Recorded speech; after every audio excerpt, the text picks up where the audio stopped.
Hey everybody, welcome back to the channel. It's time for episode 7 of season 7 of Outlander, and I'm looking forward to seeing what's going to happen there with what happened right at the end of the previous episode with Roger and who I have now been told was Buck MacKenzie, which was the man who basically got Roger hung back in the 1700s. So how did he come forward into the present? Or into the, not the present, but it's into the future, into the 20th century, into the 1980s. I think it's 1980 if I'm remembering correctly. Of course, I didn't recognize him because it wasn't Graham McTavish playing him. McTavish, is that his name? It wasn't Dougal playing him, the actor that plays Dougal. I think his name's Graham McTavish. If it had been him, I think I would have recognized him. I certainly would have recognized the actor, and I think that would have brought back to mind and brought back to memory that he had played this other person, this other ancestor of Roger's. So I'm curious to find out why they've recast that. Was he just not available to play in the role? I don't really know, but having it recast kind of threw me for a little bit of a loop there. Didn't have any idea who it was, but like I say, I've since been told that that's who it was. So I'm looking forward to seeing just exactly what's going to happen there. How did he get here into the future, into the 1980s? And I'll be curious to see what some of his reactions are to the 1980s. Of course, now apparently he's been here for a little while because we've seen garbage thrown or trash thrown around the grounds of Lollybrock, and apparently Jemmy has been interacting with him. So this isn't a brand new situation for him. He's not newly into the 20th century. He's been here for at least a little while. But it would have been interesting to see how he reacted to time travel, and that's why I would really love to see Jamie. I know he's never going to actually time travel, but I would love to see Jamie actually be able to time travel, just to see how they would play that and see his reactions to automobiles and airplanes and television and telephone and all of those things that would be so foreign to him. So if they continue on with that story here in episode 7, which I would fully expect they would because of the way they ended episode 6, looks like this is going to be an interesting episode to watch. Now, if you're interested in watching my full-length reaction to this, or any of the other episodes or movies that I've reacted to or will react to, you can head over to my Patreon page at patreon.com/31mike. With Tier 1 for $1 a month, you'll get access to these YouTube-edited versions of these episodes, but without any of the screen obstructions or blurring or any of the various methods that I have to use in order to prevent it from being blocked. Over on Patreon, you don't have any of that. And of course, the higher tiers, you'll get the full-length reactions. So like I say, that's patreon.com/31mike, and I'll leave a link to that down below in the description of this video. Now let's go ahead and jump into the episode and see just exactly what Buck MacKenzie is doing in 1980.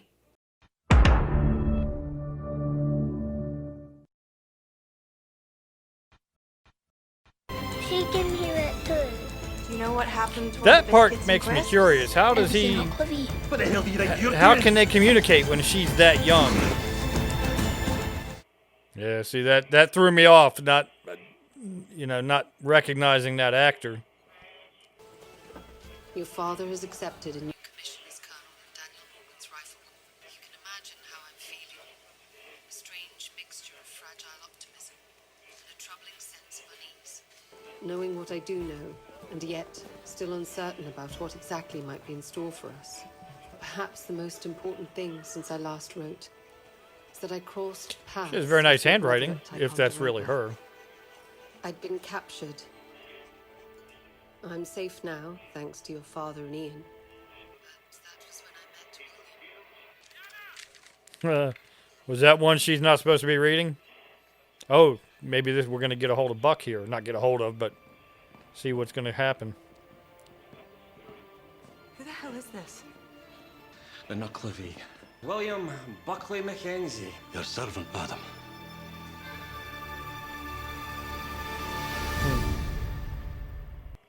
Yeah, if that had been Graham McTavish, I might have realized who it was in the previous episode. But it wasn't until I put that video on, the full-length video on Patreon, that one of my patrons told me that it was Buck Buck MacKenzie. And then that reminded me of Roger being hung and that whole storyline.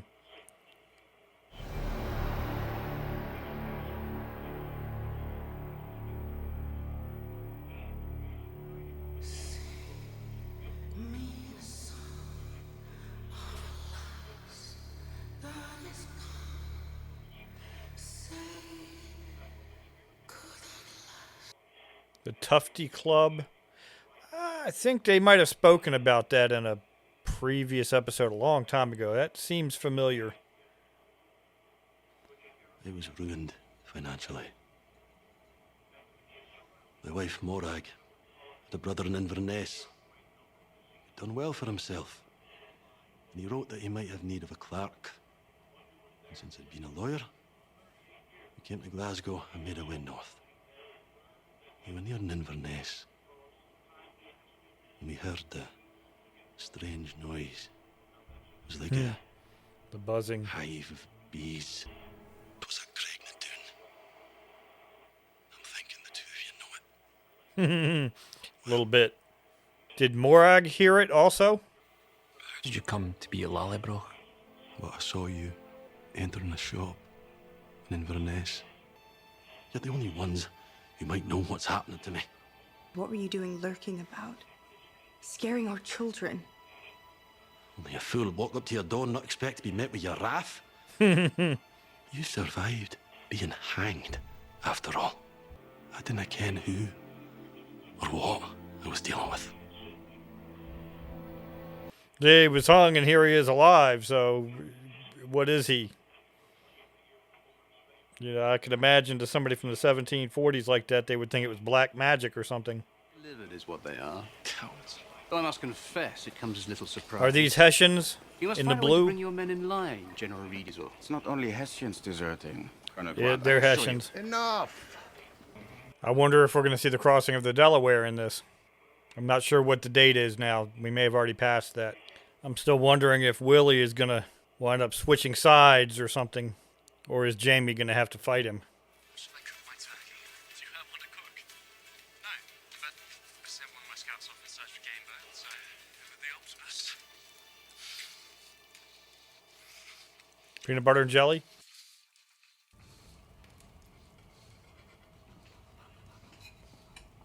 It is. Mother of God, it's tasty, but it sticks in your craw. You feed this to your bairns. Jeremiah's my son's name as well. Is that no strange? Where's your wee lad and your wee lassie? Did she not tell you that I helped her on the ship? Even so, a man doesn't curry into another man's wife. Morag is my 5, maybe 6 times, I forget the number, great-grandmother. That makes you my granda.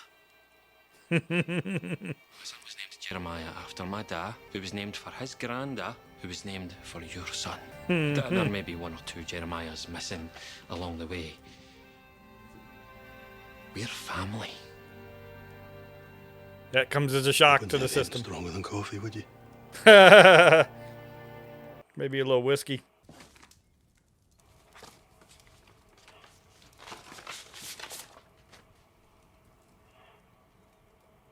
Died 1778. So that must be the year he vanished. Which might mean he never went back.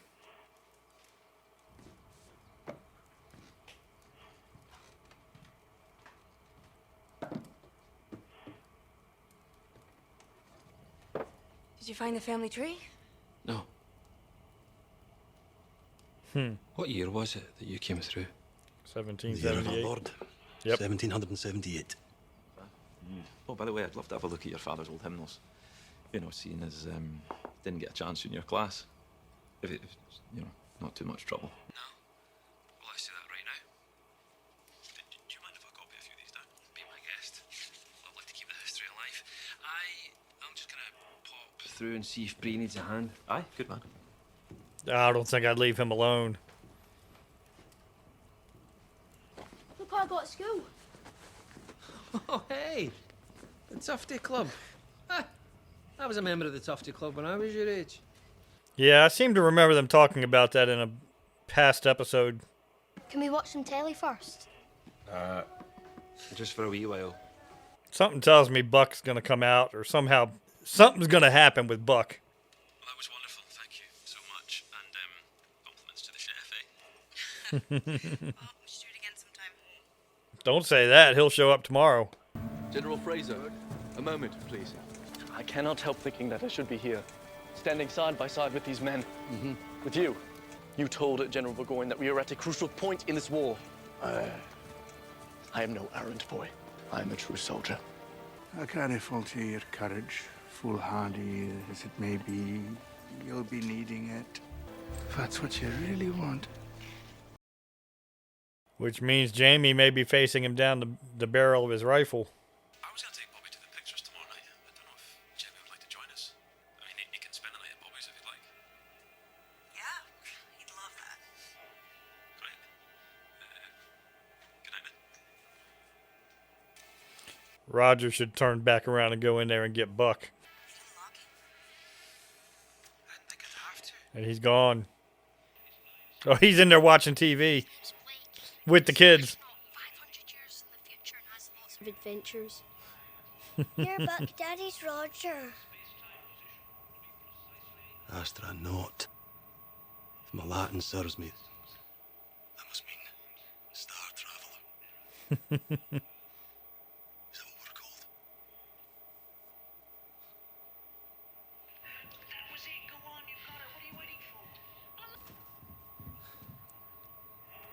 Hanging up with ya. And you're related. Aye. Cousins. And I apologised. He's not really that scary, Mummy. The man in there is not the enemy I met at Alamance. He's cousin Buck. And he knows that now too. Fine. Make up the couch in the dining room. Kids are in the trailer with us anyway.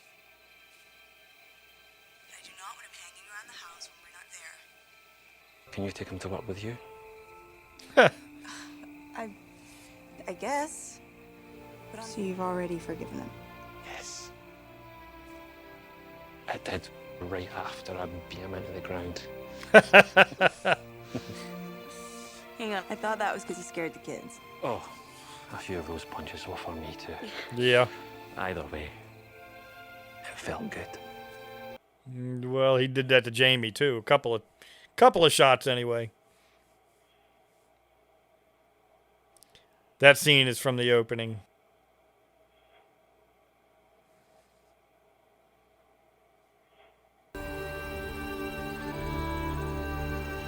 She's taking him to work with her.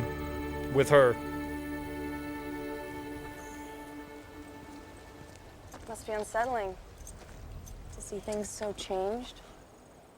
Aye.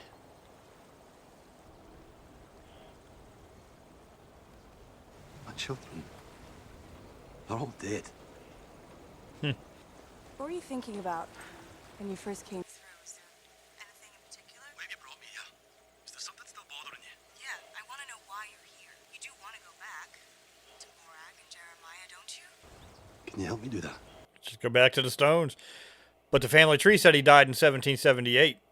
The gemstone is missing because you need one to travel. If we can find you another gem, you'll be able to go back again. Hey.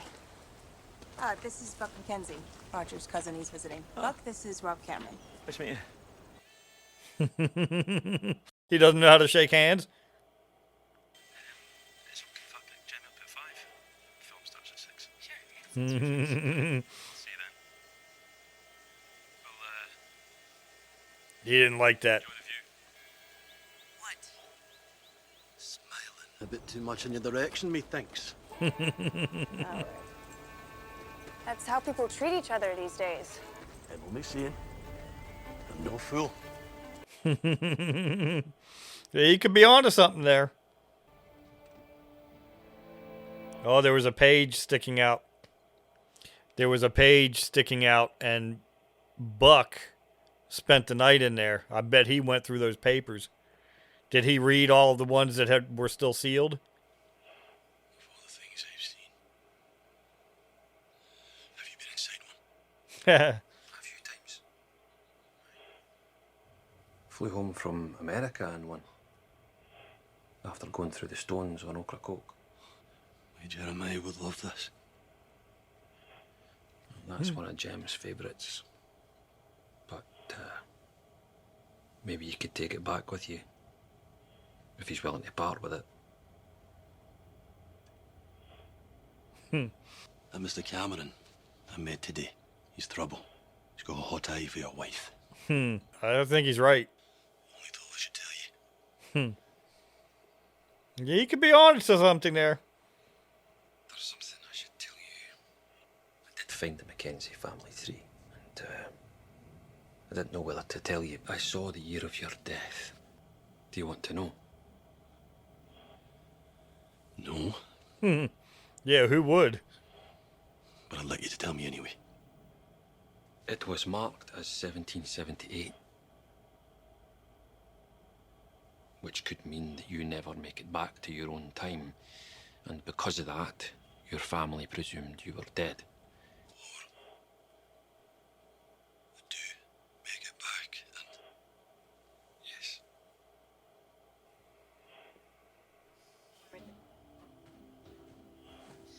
Well, that's ridiculous. You've had dinner with him. You know what he's like? Aye. Phil Collins playing in the radio in the background.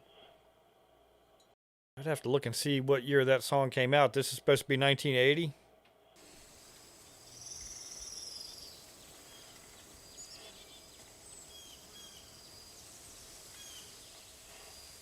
Who was this? Oh, whoever it is, getting rid of that red coat. Ian? No. Oh, it is Ian. Was it Ian? Yeah. Who are you then? Was he the one that they sent out to get the turkey? Because he hadn't shown back up.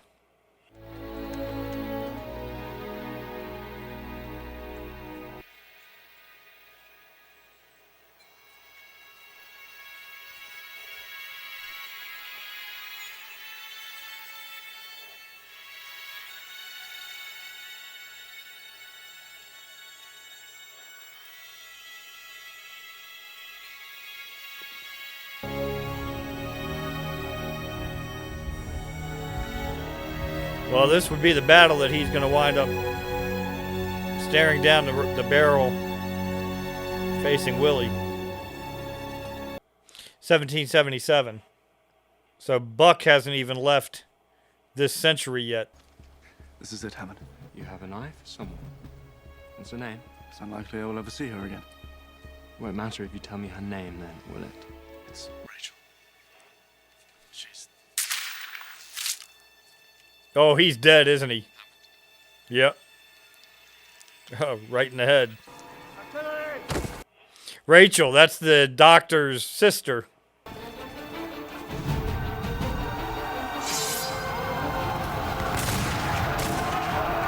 Now I'm waiting to see Jamie spot him across the field.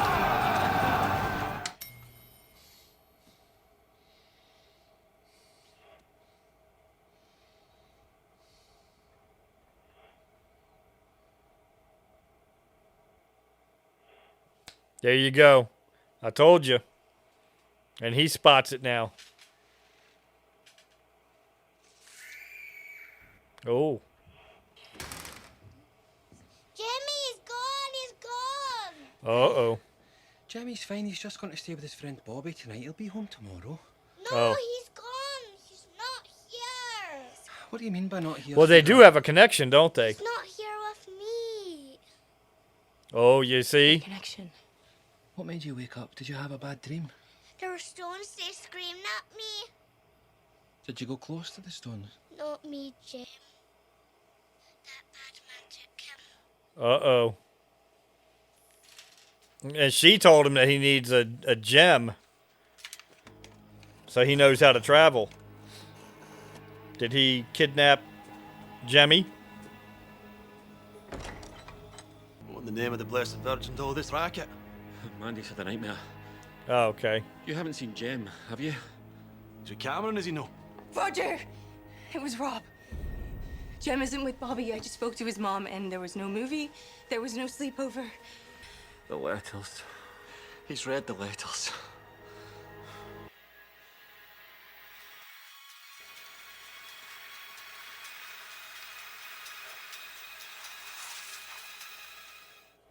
I wonder, Cameron. Jacosta's last name was Cameron. Is there a relation there?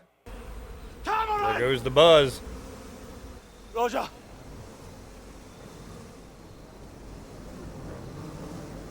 That was Jemmy's scarf, wasn't it? Yep.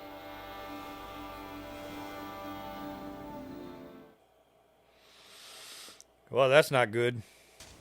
It's through mud.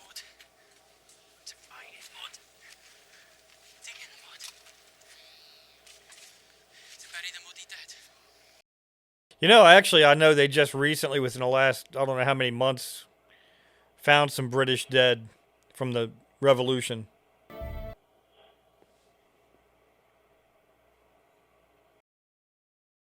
I think I recognize this from the season previews. We're going to see Jamie laying right there.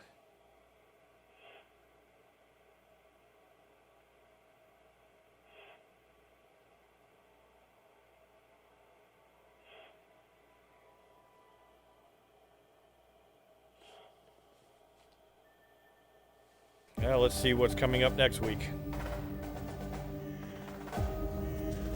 The mid-season finale. Rob took Jem through the stones. We found this. What do we do? I'm going after him. There's going to be another battle, isn't there? I think so. I will find him, Brie. I'll bring him home.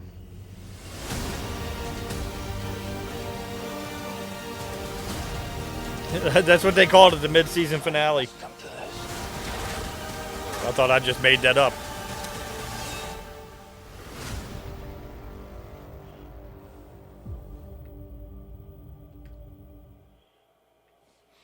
Well, they're trying to make us think Jamie's dead there. I don't believe that, of course. We still have one more season, a season and a half left to go. They're not going to kill off Jamie. And I know they make it back to Scotland because somebody had told me, I don't remember if it was here on YouTube or on Patreon, that when they get back to Scotland, they do indeed get back together with Ian and Jenny, but Jenny is played by a different actress. So I know we're going to be going to Scotland at some point. Now, when they showed that box that had those letters in it, the first time when I spotted that there was a page sticking out, I assumed it was Buck that had been reading the letters. But Roger did leave. What's his name? Rob? I don't remember his name now. Did leave him in there alone with those hymnals. His adopted father's hymnals, the Reverend. And I think I even mentioned at the time I wouldn't leave him in there alone. So I guess he could have been the one that read the letters. Now, like I said, his last name is Cameron. And Jacosta's last name was Cameron. So I'm wondering if there's a relationship, a family relationship between the two of them. Is he related somehow to Jacosta's husband? Or I think it was actually husbands, because she was married to more than one of the Camerons, if I'm remembering that correctly. So I wonder if there's a family tie there, or if we'll even get into that. Now we've got Roger getting ready to go back through the stones. Where will he wind up? What year will he wind up at? Will he get back to the 1770s? Is he going to take Buck with him? We saw that Buck's death date on the family tree was 1778. So he either doesn't go back, or like they said, he goes back and something happens and he gets killed there in 1778. So now we're coming up on the end of the season, the end of the mid-season, I guess you would say. Just one more episode left to go. And I'm not a big fan of them splitting the seasons up like this. I'd really rather just continue on week by week here through the rest of the season. I think there's going to be 8 more episodes in the series, or in the season, I should say. And I wish they would just play them the way it used to be on TV, without this year-long or however long it's going to be break in between part of the season and the first half of the season and the second half of the season. Not a big fan of that. Of course, I'm greedy. I want them all right now. If I had my choice, they would release every single episode at one time, and then we could just sit and binge them one after another. But for the first, 6 seasons, 5.5 seasons, that was the way I watched, because I was that far behind. So I was able to binge them if I wanted to and just do 3 or 4 or 5 episodes a night for as long as I had episodes to watch. And I miss that. I wish I could continue doing it that way, which is what I can do with Better Call Saul, because I'm reacting to that as well. And I'm going to be starting an episode of Better Call Saul here in just a few minutes. But I'm coming to the end of that season, coming to the end of that series also, which sucks because I'm really enjoying that series as well. And this one, I'm coming to the end of this season next week. Next week at the end of the... Well, actually, I think, isn't there a break in between this episode and the next one? I think that's what somebody told me, that there's a break between 7 and 8. So it might be a 2-week break here between these 2 episodes. And then after that, we've got another 6, 8, 10, 12 months to wait for the rest of the season. So we'll just have to bide our time and wait for the second half of the season to come out. Now, if you enjoyed this video, please give it a thumbs up and leave some comments down below. Let me know what you thought of the episode. And if you're not already a subscriber, please go ahead and subscribe to the channel. And be sure to hit the notification bell so that you'll be notified when I upload each episode. Thanks for watching. I'll see you on episode number 8.